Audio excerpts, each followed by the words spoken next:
नमस्कार भाइयों बहनों।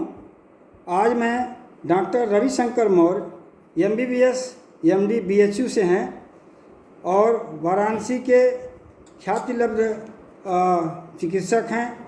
मैं आपसे जानने आया हूं कि देश के अंदर बाढ़ की भी बहुत सारी जगहों पर समस्याएं हैं और जो जुलाई के बाद जुलाई अगस्त महीने और ये सितंबर महीने में जो नाना प्रकार की जो बीमारियां आती हैं उसमें ख़ास तौर से बीमारियां कई तरह के बुखार की होती हैं। मैं डॉक्टर साहब से जानना चाहता हूं कि हमारे गरीब भाइयों को बताएं आप, जो जिनके पास इतने पैसे नहीं हैं कि वो डॉक्टर तक पहुंच सकें, उनको आप क्या आपका सुझाव है, क्या आपकी राय है, आप उनको उनके उसके बारे में आप बताएं। सर्वप्रथम भाई साहब आपके चैनल को मेरा प्रणाम, सादर प्रणाम। देखिए, जैसा कि हम सब लोग समझ रहे हैं कि जान रहे हैं कि जो ही बारिश मौसम स्टार्ट होता है, बारिश का सीज़न जब आता है तो उसमें हमारे बारिश का सीज़न जो ही भरता है पानी हमारे नदी नालों में, गड्ढों में, तालाबों में, तो उसके कारण क्या है कि जब ये पानी भरता है तो पानी भरने के कारण हमारे जो मच्छर हैं, कीड़े मकोड़े हैं, बैक्टीरिया है, फंगस है, इन सब की जो प्रोडक्शन है, जो ग्रोथ है, वो बहुत तेज़ी से बढ़ जाती है।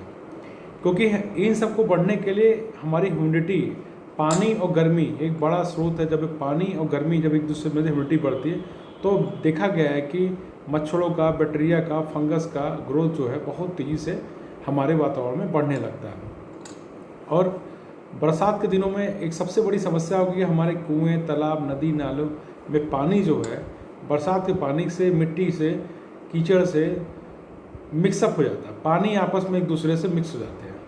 तो जो सबसे बड़ी समस्या, सबसे बड़ी चुनौती हमारे सामने उभर कर आती है देश के अंदर, वो ये सबसे बड़ी समस्या है कि हमारा जो पानी है, मूल रूप से जैसे पानी एक बहुत ही महत्वपूर्ण चीज़ है हमारे जीवन में।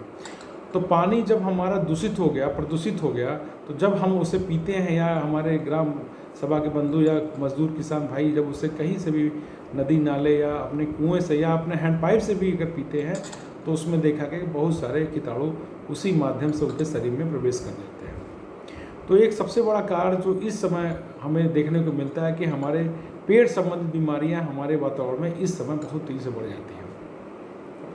और इसके साथ साथ जैसे हमने बताया कि मच्छरों की संख्या इस समय बहुत तेज़ी से बढ़ती है। उसका सबसे बड़ा कारण है कि आर्द्रता, ह्यूमिडिटी बढ़ने के कारण उनका प्रोडक्शन, उनका ग्रोथ जो होता है, जन्म उनका बढ़ जाता है। तो जैसे आपने जानते हैं कि मच्छर के बढ़ने से हमारे पास जो है मलेरिया है, डेंगू है, ये सब बहुत कॉमनली बहुत तेज़ी से बढ़ता है। तो अगर हम थोड़ा भी ध्यान न रखेंगे, अगर थोड़ा इस बातों को समझेंगे नहीं, तो हमारे घरों के अंदर हमारे बच्चे, बूढ़े, हमारे माता पिता और हम सब स्वयं इस बीमारी के चपेट में आ सकते हैं। तो हमें सर्वप्रथम क्या करना है, जैसे कि हमने बताया कि पहला चीज़ है पानी। अगर हमारा पानी दूषित है, अगर हम पानी किसी नदी नाले या हम तालाब से या फिर हम अपने हैंडपाइप से पीते हैं तो उसे सर्वप्रथम पहले उबालना है। Boiling is the best method in the world. अगर हम उसे उबाल लेते हैं तो हमारा पानी सबसे स्वच्छ है। वो चाहे RO का कर लीजिए, चाहे जो भी विधियों के द्वारा हम पानी साफ़ करते हैं, तो सबसे बेहतर साफ़ करने की विधि बॉयलिंग है। अगर हम पानी को उबाल कर पीते हैं तो हमारे अंदर जो टाइफाइड के लक्षण है, जो कॉलेरा के लक्षण, जो डायरिया के लक्षण है, हमारा परिवार, हमारे बच्चे, हमारे बुजुर्ग उससे बच सकते हैं। तो सर्वप्रथम हमें क्या करना है कि पानी को उबाल कर ही पीना है बरसात के दिनों में। और दूसरा जो हमने सबसे बताया कि मच्छर और मलेरिया और डेंगू बहुत तेज़ी से फैल रहा है। इसका सबसे बड़ा कारण है कि हमारे घर के आसपास छोटे छोटे पानी इकट्ठा होते हैं, नदी नालों, तालाब में या कूलर में या बाल्टी में या गांव के अंदर जहां हम बर्तनें धुलते हैं वहाँ पानी इकट्ठा होते हैं, हमारे नालियों में पानी इकट्ठा। ये पानी जब जमा होता है तो वहाँ मच्छरों की पैदावार बढ़ जाती है। और जब वही मच्छरों का जन्म बढ़ जाता है तो देखा गया है कि ये मच्छर उसी नाली में पैदा होकर हमारे ही आसपास हमारे बच्चों को, बूढ़ों को, बुजुर्गों को काटे और उनसे मलेरिया और डेंगू जैसे खतरनाक बीमारियों का दौर शुरू होता है, एक दूसरे से फैलता जाता है और ये बढ़ते चले जाते हैं। तो इस सिलसिला को तोड़ने के लिए सबसे पहले हमें बरसात के दिनों में अपने कूलर को और आसपास के जगहों पर पानी न इकट्ठा होने दें। और इसके साथ साथ हम एक प्रयास करेंगे कि हम मच्छरदानी का प्रयोग करेंगे। मच्छरदानी कहीं भी अवेलेबल है, बहुत अच्छे से अवेलेबल है। इसका ओडोमॉस है, गुड नाइट है, मॉर्टिन है। और इसके साथ हमारी एक चीज़ें और हम बच सकते हैं कि अब कुछ हमारे लगाने के लिए भी, शरीर पर लगाने के लिए, मान लीजिए बहुत कुछ लोग सुदूरवर्ती एरिया में रहते हैं जहाँ पर ये सब सुविधा नहीं है, मान लीजिए लाइट की व्यवस्था नहीं है, बिजली की व्यवस्था नहीं है, तो वहाँ कुछ चीज़ें ओडोमॉस जैसी चीज़ लगाने वाली भी आती है। अगर उसको हम लगा लें तो हमारे लिए बड़ा बेहतर रहेगा, तो हम मच्छरों से बच सकते हैं। इसके साथ साथ अगर हम देखा कि मान लीजिए किसी मरीज को या किसी परिवार में अगर डेंगू मलेरिया प्रकोप हो ही गया तो हम क्या करें? सबसे पहला जो हमें काम करना है अपने आप में कि हमें तरल पदार्थ, लिक्विड डाइट, दाल का पानी, सब्जी का पानी, चावल का पानी, माड़, ये सब का ज़्यादा मात्रा में प्रयोग करना। अगर हम तरल पदार्थों का प्रयोग करेंगे तो उससे हमारे शरीर के अंदर इन बीमारियों से लड़ने के लिए प्रतिरक्षा शक्ति बढ़ जाएगी और हम इससे लड़ पाएंगे। और दूसरा, अगर बुखार बहुत ऊपर जा रहा है, 99 सेंटीग्रेड के फ़ारेनहाइट के ऊपर जा रहा है, 99 फ़ारेनहाइट के ऊपर, तो हमें क्या करना है? प्लेन पैरासीटामोल या कॉलपॉल कहीं भी आपके आस पड़ोस में मिल सकता है, इसको हमें ले लेना। और अगर संभव हो तो आज तो सरकार ने और बहुत सारे NGO ने एक बड़ी अच्छी व्यवस्था मलेरिया किट और डेंगू किट से, या CBC एक ब्लड का छोटी सा टेस्ट होता है जिससे हम पता लगा लेते हैं कि हमारे शरीर के अंदर कि प्लेटलेट की मात्रा कितनी है, हीमोग्लोबिन की मात्रा कितनी है और TLC काउंट कितना है।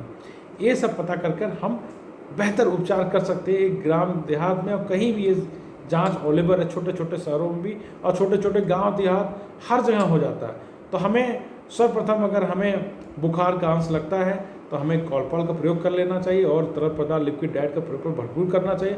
और प्रयास हमें करें, अगर 24 घंटे या 48 घंटे बुखार अगर हमको नहीं छोड़ता तो तुरंत किसी आसपास के नज़दीकी चिकित्सक के पास जाकर अपनी छोटी सी टेस्ट मलेरिया, टाइफाइड, डेंगू और CBC का टेस्ट कराकर हमें तुरंत अपनी जानकारी प्राप्त करनी चाहिए कि हमारे अंदर हीमोग्लोबिन की मात्रा, प्लेटलेट की मात्रा और TLC काउंट कितना है।